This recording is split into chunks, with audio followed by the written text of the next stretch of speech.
Perfect. Okay. So hi, everybody. I'm Chelsea. I'm one of the campus mentors for the Midwest chapters, if you don't know me yet. And we're here with Emma, and she's the president of the University of Michigan. So if you just Hi. want to give a little introduction yourself, and then we'll get started here. Yeah. I'm Emma Fath, and I'm the executive director of the University of Michigan chapter. I'm a junior here at the university, and I'm studying dance and molecular biology. And our chapter at Michigan is in our second year, and we're doing great in getting retention and continuing on next year. Perfect. Okay, so we're having this chat today to talk about your gala, which just happened last week, correct? Yes. Perfect. Okay. So I'm just going to throw a bunch of questions at you. Okay. So feel free to answer with as much detail as possible. Uh-huh. The point is to have people kind of get a better idea of what it's like to throw that fundraiser. If anybody has any questions, you can feel to try and you can try rather to chime in. If you're not able to ask questions here, you can definitely ask them in the Facebook group, and we'll try and get them answered as we're having this interview. So Emma, the first question that I'll ask you is, what is the purpose of this event really? The purpose of this event was it was a way to fundraise, and for us this year, it was a way to get our family, our friends, and our professors to see what She's the First is. So. Perfect. Awesome. So how did you come up with this idea? And what was the brainstorming process like?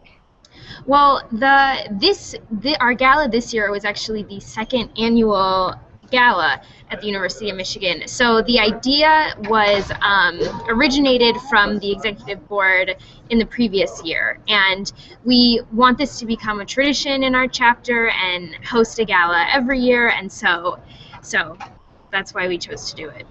Cool. So can you sort of walk us through the event and what, the different events that happen within the gala and kind of how the whole sequence of events runs? Yeah. So the gala, it was an event on a Friday night in one of the a nice venue on campus. We started off for the first 45 minutes of the event, we are the people that we invited, our family, our friends, our professors, came and they mingled. In one part of this space, we had a raffle set up, and so they could go over and look at the raffle items and submit tickets. We also set up a photo booth in the space, so we had a backdrop, and we found this really cool photo editing app for the computer, and so our guests could use this photo booth that had She's the First in the backdrop, and say that it was a nice fun event. So yeah, for the first 45 minutes everybody just got to mingle, and then we had an a cappella group perform, and we had a professor from the Women's Studies department speak on girls' education and why this is something that we as a community should support. And then and that was pretty much it. And then our guests just got to keep mingling and eat cupcakes. Awesome. And how long is the event? What is the time frame of it? It's a 2-hour event. Okay. But for the members, we started prepping about an hour and a half before, and then we were there breaking down a half hour afterwards. Got it. Okay. So prior to that, backing up a little bit, what were some of the major obstacles that you faced in planning the event and in implementing the event? And what sort of things do you realize in your second year now that kind of made things run a little bit more smoothly? I think our biggest obstacle was choosing, getting a hold on what sort of food we wanted to serve. Okay. We had a pretty easy time getting the entertainment because one of our members had a close relationship with the speaker that we had, and so really food was our biggest stressor. Initially, we wanted to get food catered from venues on campus. The year before this year, the gala event ended up spending like a lot of money to get food catered, and we really didn't want, and we like they went into like a little bit of debt, made up for it after the event for like the money that was fundraised.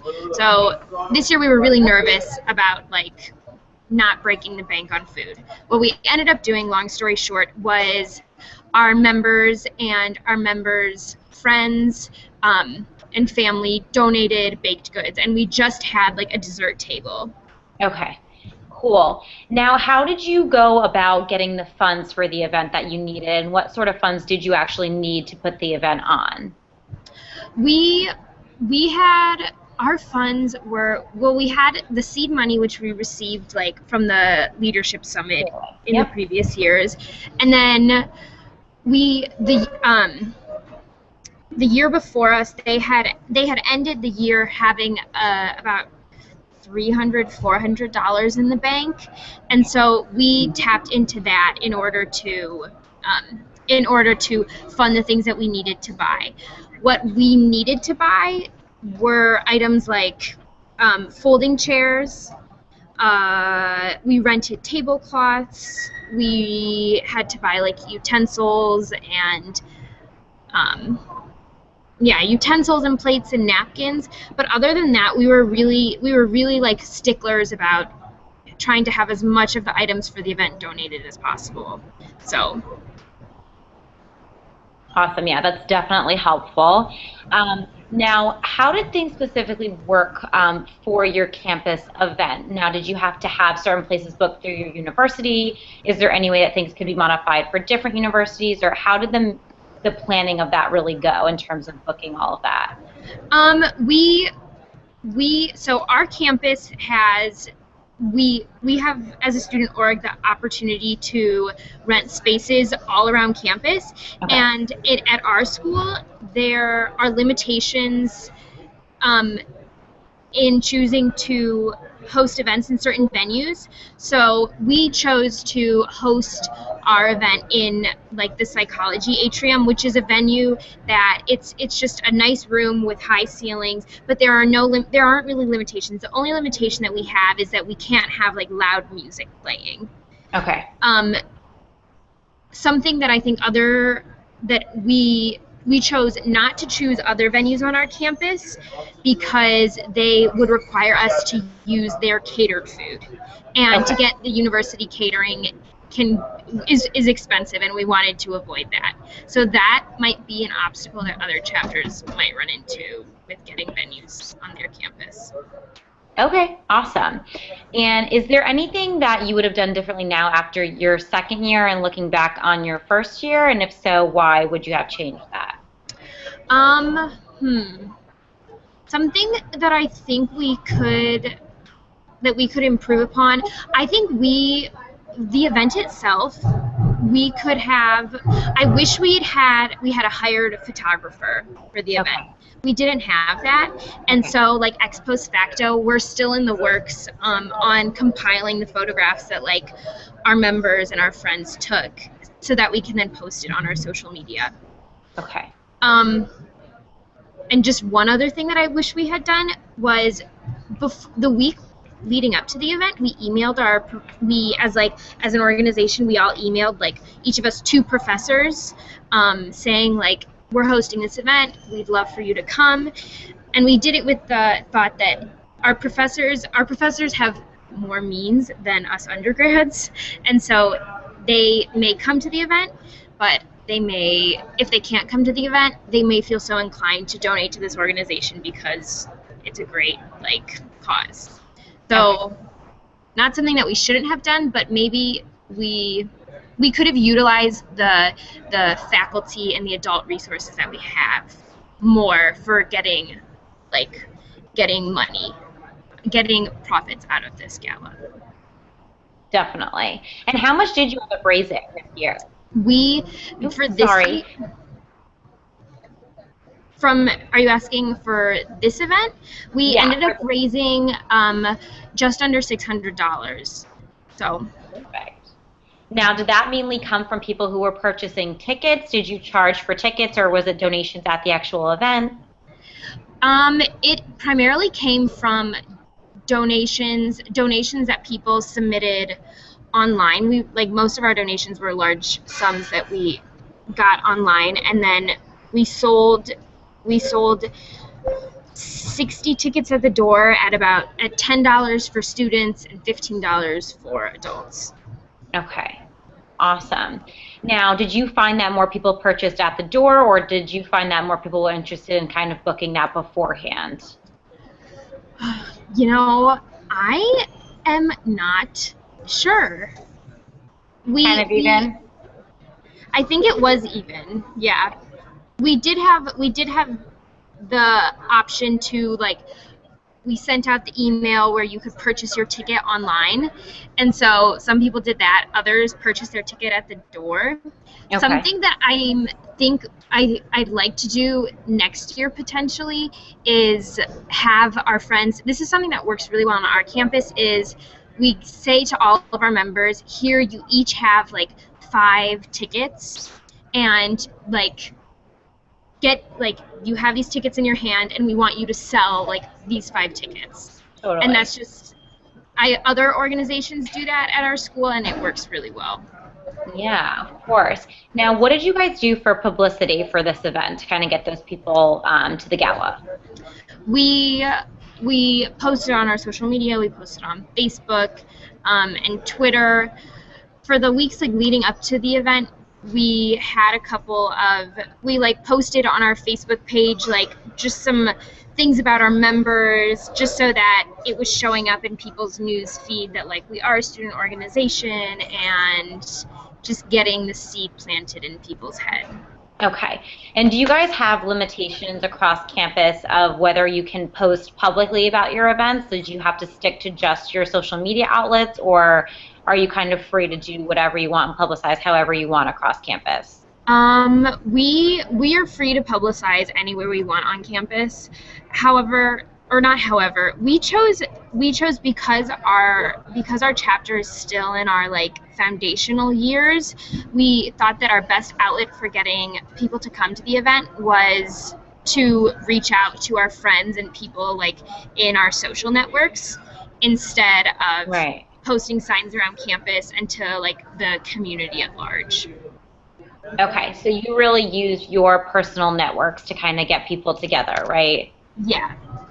Okay. And you said this is just your second year as a chapter? Mhm. Also? Okay, cool. So another question I have for you is why do you think this sort of event works for your campus maybe as opposed to a different type of fundraiser? Is it your size or is it just the network that you guys have?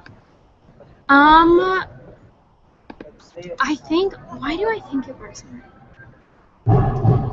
I mean, I think that a gala event is something that is really appealing. It's appealing on our campus because it's a way for people to like come out and get together. And however, I do think that we're I don't have a perfect answer for you. I think that like a gala event on a campus as large as ours has the obstacle in that the people that are going to come to an event like this are going to be, for the most part, our friends because our campus is so huge and there are a million events going on like on a given weekend. So it's at this point we're not famous like well known enough on campus that people who aren't involved or don't know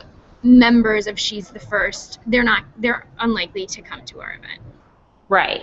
Now, with that in mind, do you have any plans or are you thinking of different ways to get your name out next year to hope that you're going to have a bigger event next year? Have you guys thought about that at all? Um, Seed ideas at the moment are to collaborate with 2 other girls' education student orgs on our campus. Okay. Yeah, their names are Africade and More Than Me. They're, Okay.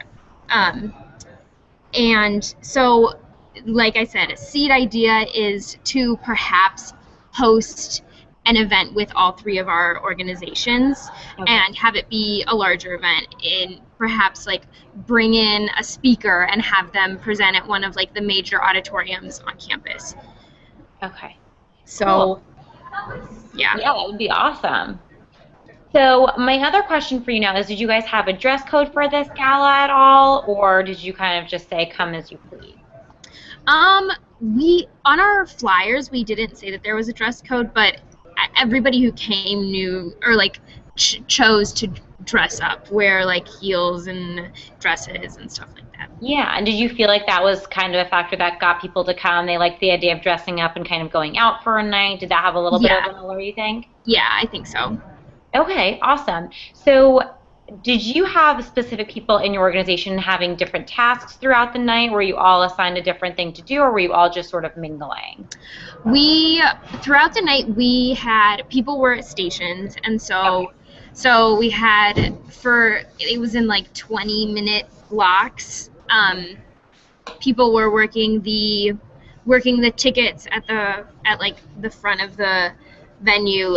Somebody working like the photo booth in the back, because you could like take the photos and then they got printed onto a computer, and so like just to make sure that our guests didn't like get confused and shut off the computer. Right. And then we had people like refilling or like making sure the food was stocked. But other than like honestly, most of our members were able to enjoy the event and like be with their friends. It wasn't too much. Our members like weren't working the whole time. Okay. So would you say it was kind of more of a combination between an awareness event and a fundraiser? You kind of meshed those two together instead of just keeping it as a fundraiser. It was also a way for you to kind of communicate the message of She's the First? Yeah, yeah. We made sure, or like we chose to have like up on a projector screen. We posted up like images of the girls that we're sponsoring and like had little blurbs about them. So our when our guests asked like, oh, who do you sponsor, like what do you stand for, like we were able to just like point over to this and like talk about Irma or like talk about Lorena, and yeah. So we made sure that like our guests knew what we were doing this for. Okay, cool. So let me just have a recap here. So what you did is you booked a venue in this atrium. You said it's just kind of like an open space, nothing where loud music plays, just some place where people can kind of get together and mingle. People come in, they buy their tickets or they hand their tickets at the door. There's a photo booth there. You said there's baked goods that are donated. There's little tidbits about She's the First and the girls that you're looking to sponsor to open up kind of that line of communication. So would you say it's definitely more of just a social event? Is there any dancing or anything like that, or is that something that you want to implement at all? There I think like getting like like getting the fun vibe into the Yeah. event is something that like we want to implement next year. Okay. Here, Cool.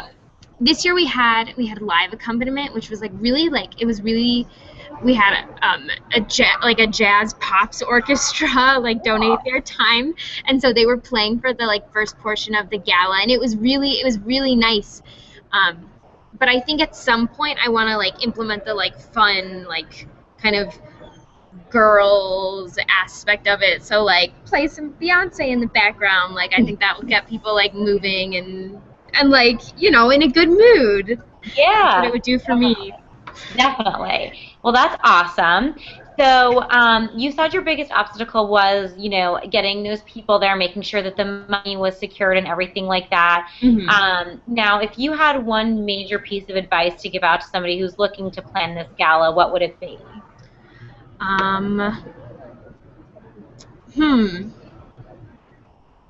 My major piece of advice would be, I think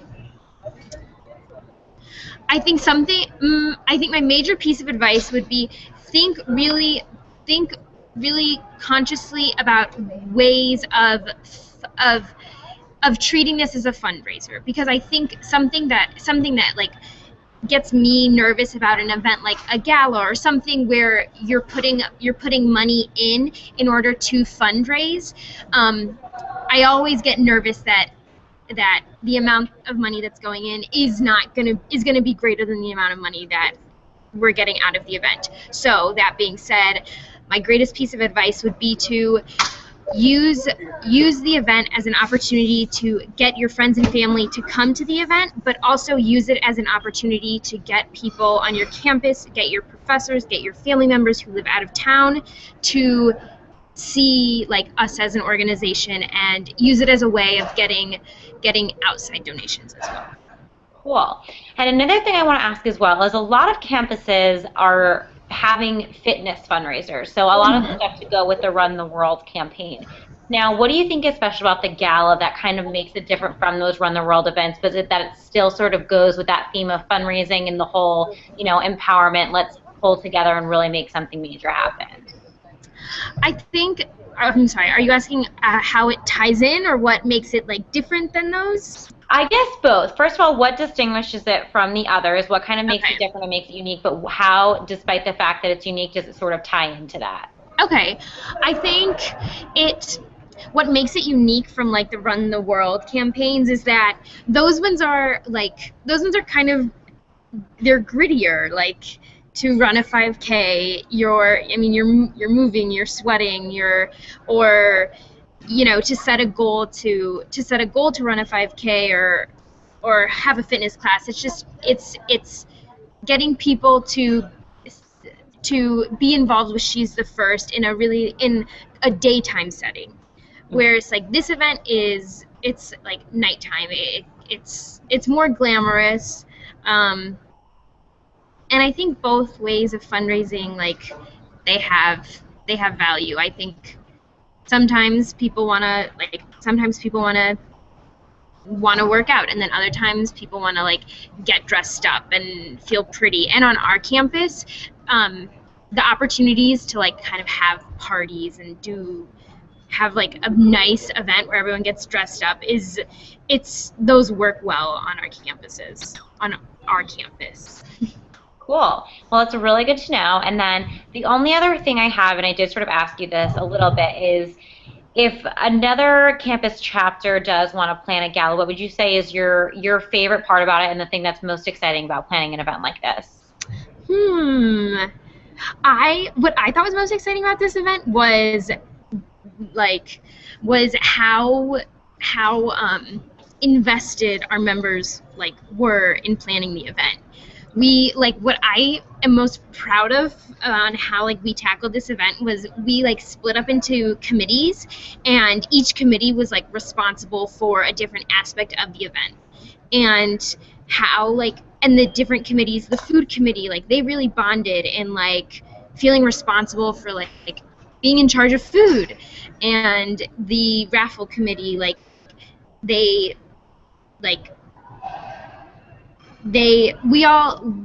I think what I'm most proud of is how we were all able to bond as a group in putting together this event.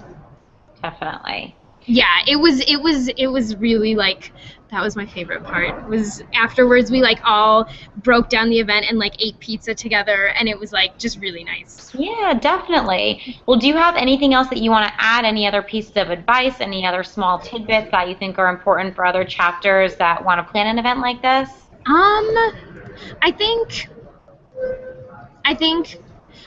My biggest piece of advice, or not biggest piece of advice, my last piece of advice would be know what your campus is like. Know if you're at a Big Ten school, it's gonna know how people at a Big Ten school are gonna respond to an event like this.